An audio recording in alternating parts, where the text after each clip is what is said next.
Good evening, Assalamu alaikum wa rahmatullahi wa barakatuh, and welcome to News in Focus. My name is Faraz Patel. We thank you, the viewer, for staying with us here. Now, yesterday, Electricity and Energy Minister Dr. Hussein Ramokgopa said that government would like to be, quote-unquote, ultra-aggressive in the rollout of new renewable energy, which he describes as, quote-unquote, the future. However, key structural constraints, including those relating to grid capacity and regulation, had to be cleared to increase the pace of deployment and ensure that the credibility of the public procurement process in particular was restored. Joining us to discuss this, I'd like to welcome the chairperson of the South African Independent Power Producers, Brian Day. Mr. Day, good day. Thank you so much for joining us here on News in Focus on Hilaal TV. Good afternoon, Faraz, and greetings to all your listeners. No, it's an absolute pleasure.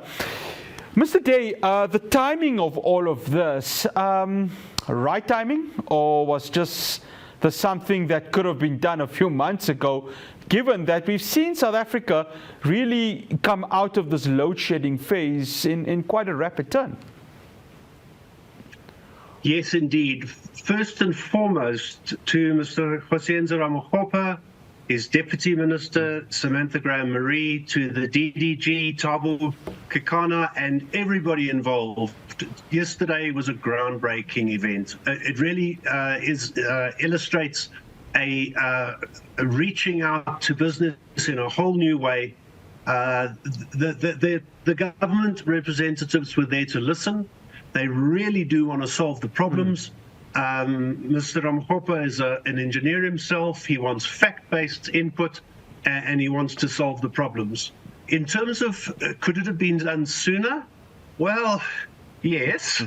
It could have, not just months, it could have been done years or decades sooner, unfortunately.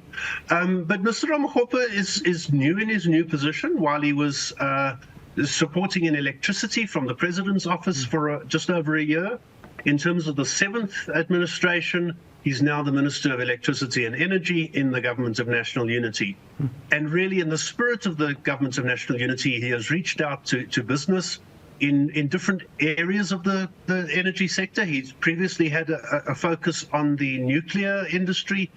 And yesterday's event had, 200 or 300 people from business sharing with him and the team what the challenges are. And you're quite right. It's all about grid access, and it's all about the fast maturing regulatory space on the back of the necessary changes in legislation.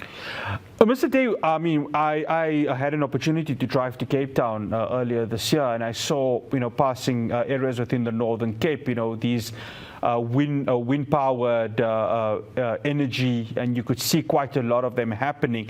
Of course, there was talks of having a battery-powered energy field within that very same province. How do you see the speeding of the process happening with regards to renewable energy, given that there is quite good climate for this to actually happen within the country? Absolutely. So I think government must first be credited with the work that they did more than a decade ago in terms of establishing the Independent Power Producer Procurement Program, both for renewables, other technologies, and now battery storage as well. It really has been groundbreaking, and as the Minister said yesterday, his counterparts across Africa are really seeking his advice on how that was done.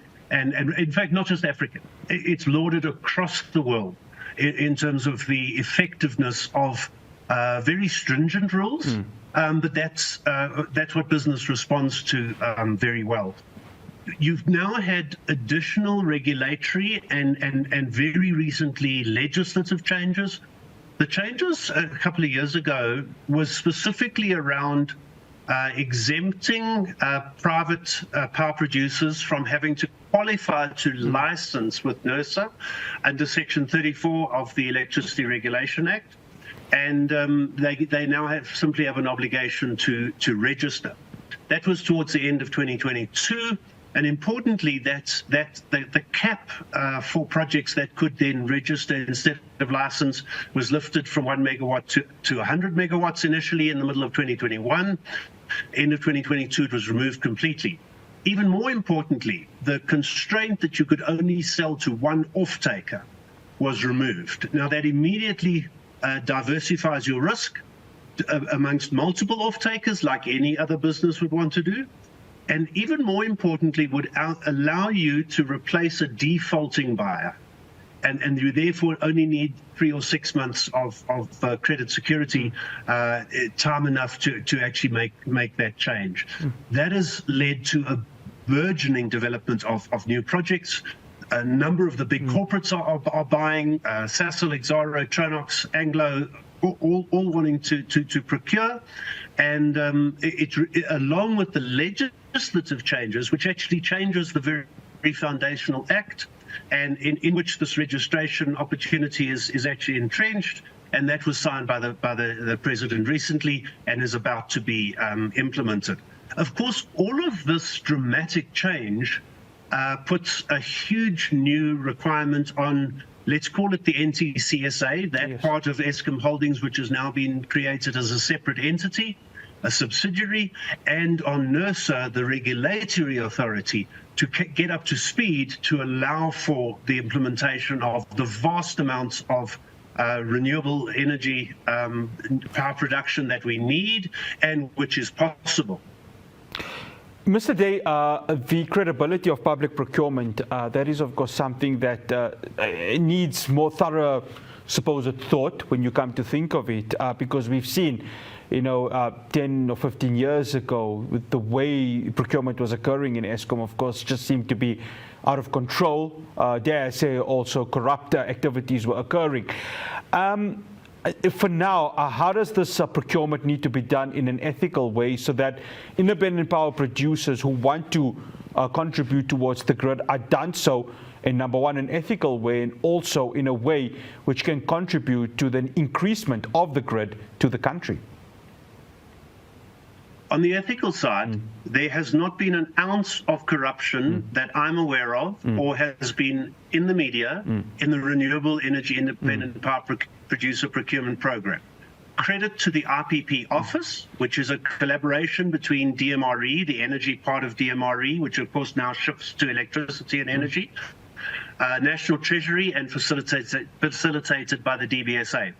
They have put in place a rigorous, appropriate, strict process. So, in fact, I spent time actually working in the IPP office, so I can vouch for it firsthand. I was obviously left the private sector during that time because you can only do one or the other. And the adjudication process was in a separate building. You didn't take your cell phone inside. There was screening at the door. A very limited number of people went in. And the process has been absolutely watertight. And I think that credit needs to go to the IPP office, initially under Corinne Breitenbach and now under Bernard Magoro as leaders, and all of the staff and consultants. The challenge now for them, though, is that we need the grid capacity, because in the previous bid window, there wasn't the capacity for wind projects specifically to be able to be selected as preferred bidder, because the grid that they thought might be available in the meantime had been utilized by other projects. And that's the crux of the matter. So in the short term, there's a curtailment regime. In the medium term, NTCSA is changing their contracting strategy so that they can build out grid more quickly. In the long term, together with National Treasury, there's a lot of work being done to secure private enterprise on a similar basis, or at least with some sort of guarantee mechanism potentially supported by the World Bank, so that massive grid can be built, both in terms of transmission and distribution lines, as well as substations in terms of the actual connection, technical connection points. With all of this said and done, Mr. Day, how much from the independent power producers and also that of the renewable energy sector what is the number in terms of adding to the grid megawatts wise from there, in order to make sure that there is safe and secure energy for the country? We are now, if I stand to being corrected, it's 7 months now since I think we last had load shedding.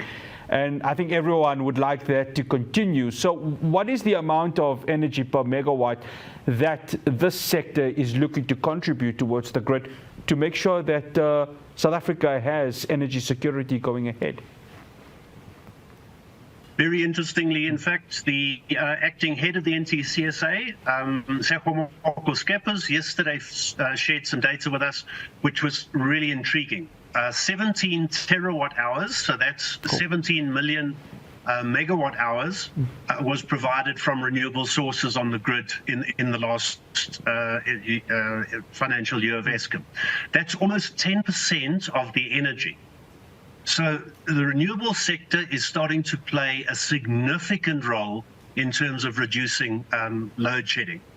In addition to that, there is also rooftop and other private projects, which is more than 5 or 6 gigawatts. Now you talk capacity, but actually you need to measure it in energy, and that's why the 17 terawatt hours that Mr. Skeppers shared yesterday is so important. So it is becoming larger. And that's actually the reason why you need more connection points, because of course previously we had something like 20, maybe 19 big coal-fired power stations, most of them in a similar geographic area, and then you need big transmission lines radiating outwards a little bit like spokes of a wheel across the country. Now you've got smaller projects, distributed energy, and now you need more of a network model. So the NTCSA has to build more grid, both in terms of transmission infrastructure, in terms of the lines and the substations. And that's really where the bottleneck comes, as well as alternative rules to maximize the grid that you have at the moment, which we call curtailment, which is really about limiting at specific peaks where lots of projects in a specific area are producing a lot of energy, to cap that by just a few percentage points so that you can give permission to more projects, so that the rest of the time, the 95% of the time, you've got a lot more energy on the grid. Mr. Prandi, thank you so much for joining us here on News in Focus on Hilaal TV. Much appreciated.